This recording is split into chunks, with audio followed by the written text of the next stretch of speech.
Assalamualaikum warahmatullahi wabarakatuh.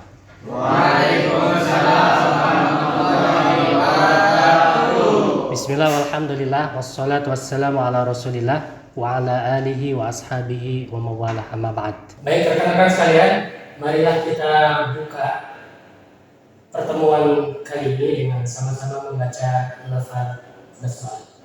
Bismillahirrahmanirrahim. Pada pertemuan ke-6 ini insyaallah kita akan membahas tentang ilmu hadis dan sejarah perkembangannya. Baik, rekan-rekan sekalian, CPMK pada pertemuan kali ini mahasiswa mampu menganalisis tentang ilmu hadis dan sejarah perkembangannya. Baik, sebelum masuk ke materi yang baru, kita review atau murajaah beberapa tema sebelumnya. Pertanyaan saya, apa yang dimaksud dengan hadis? Hadis merupakan perbuatan atau perkataan Nabi. Oke, perbuatan atau perkataan Nabi. Ma'udhifa ilan Nabi sallallahu alaihi wasallam, sesuatu yang disandarkan kepada Nabi. Apa saja? Min qaulin, baik berupa perkataan, au fi'lin, kemudian perbuatan, au takririn. Apa takrir? Ketetapan, diamnya Nabi, ya, persetujuan Nabi. Au sifatin, atau juga sifat Nabi. Itu yang dimaksud dengan hadis. Lalu pada pertemuan kali ini kita masuk ke ilmu hadis. Nah, kira-kira ilmu hadis ini ilmu yang membahas tentang apa? Silakan. Tentang hal ihwal hadis. Tentang hal ihwal hadis. Yang lain?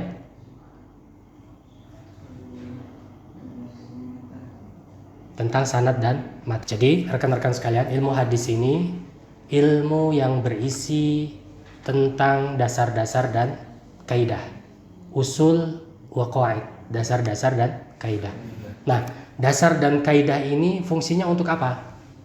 Yu'rafu biha ahwalus sanad wal matan. Jadi untuk mengetahui hal ihwal sanad dan matan, ya. Sanad itu silsilatu arwat, ya, silsilah atau mata rantai para periwayat hadis. Kemudian matan adalah lafzul hadis, isi daripada hadis, ya. Oke. Berikutnya rekan-rekan sekalian, siapakah yang pertama kali mengkonsep ilmu hadis? Kira-kira? Oke, yang pertama kali mengkonsep ilmu hadis adalah Imam Ar-Ramah Hurmuzi. Wafatnya tahun 360 Hijriah, ya.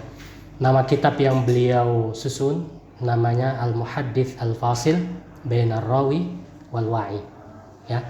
Ini kitab ilmu hadis yang pertama kali muncul, ya, dan sudah merupakan ilmu yang mustakil, ilmu yang tersendiri, ya, yang terpisah dengan disiplin ilmu yang lain.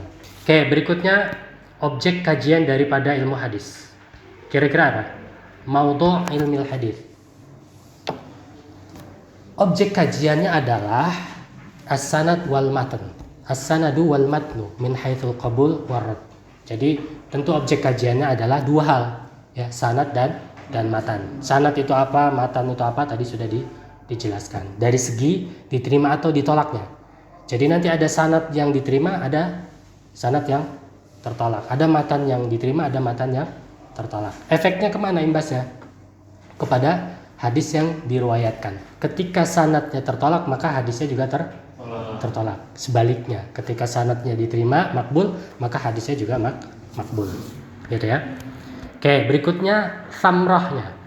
Samroh itu manfaatnya. Faidah dari kajian ilmu hadis itu apa? Yaitu tamyizus sahih minal ahadits minas saqim, ya.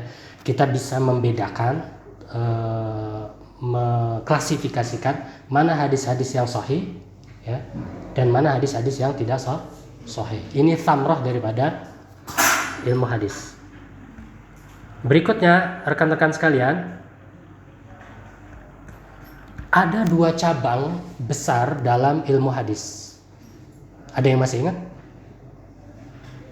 Ada ilmu hadis riwayah, ada ilmu hadis dirayah. Kira-kira apa ilmu hadis riwayah ini?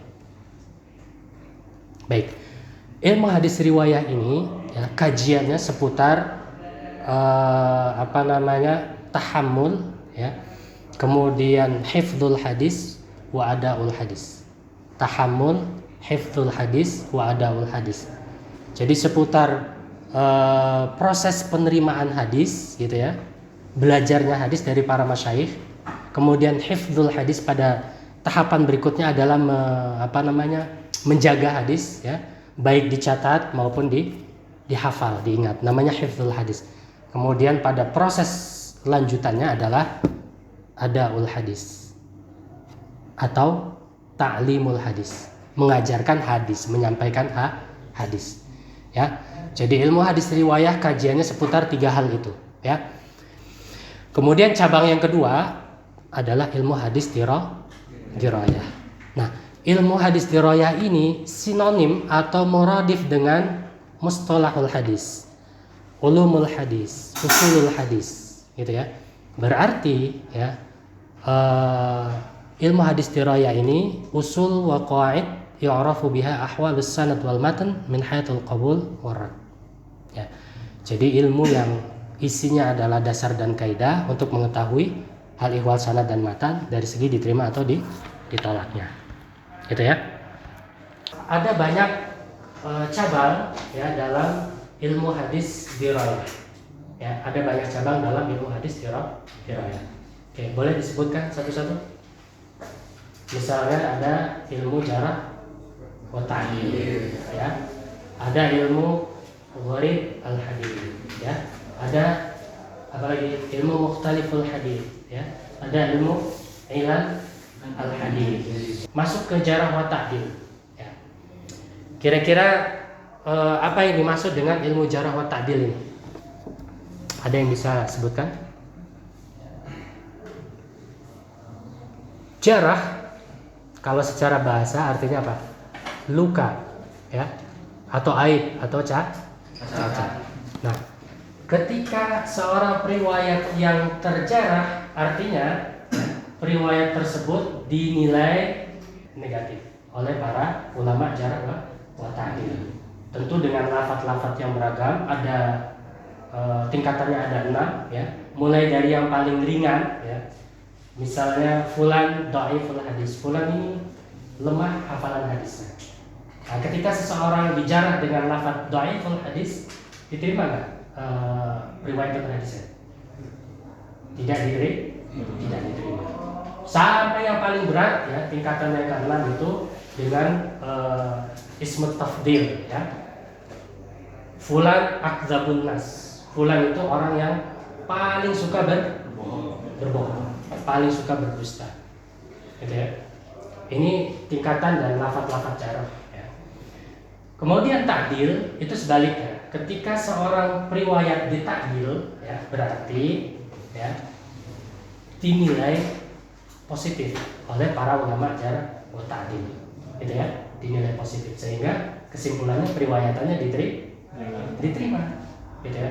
Nah, tingkatannya juga ada 6, mulai dari bobotnya yang paling berat ya, dengan ismut tafdil ya. Misalnya fulan awsaqun nas. Si A atau si periwayat A itu orang yang paling bisa dipercaya, awsaqun nas. Diterima nggak periwayatannya dengan lafaz atau tingkatan seperti ini? Pasti diterima. Ya. Seterusnya sampai kepada tingkatan yang paling ringan, yang ke-6 ya. Misalnya fulan la ba'sa bih. Gak apa-apa si fulan ini bisa diterima periwayatannya. Kemudian ada ilmu rijalul hadis ya, rijalul hadis. Ini kajian tentang para periwayat hadis ya, biografinya ya. Banyak kitab-kitab yang bisa kita jadikan referensi dalam kajian rijalul hadis ini ya. Yang paling besar itu ada kitab namanya Tahdzibul Kamal karya Imam Al-Mizi, belasan jilid gitu ya, lengkap gitu ya. Menjelaskan tentang biografi periwayat hadis ya, dari namanya, nama panggilannya, nama lengkapnya, kemudian nasabnya ya, tahun lahir, tahun wafatnya, bagaimana proses belajarnya di masa kecil dan terus mengalami perkembangan keilmuan ya, kepada siapa saja berguru ya. negara mana saja yang pernah didatangi gitu ya. Kemudian yang paling penting adalah kesimpulan para ulama jarh wa ta'dil, bagaimana dengan si fulan, apakah ditakdil atau terjarah. Kemudian ada ilmu ilalul hadis ya. Ini ilmu yang membahas tentang illah dalam sebuah hadis.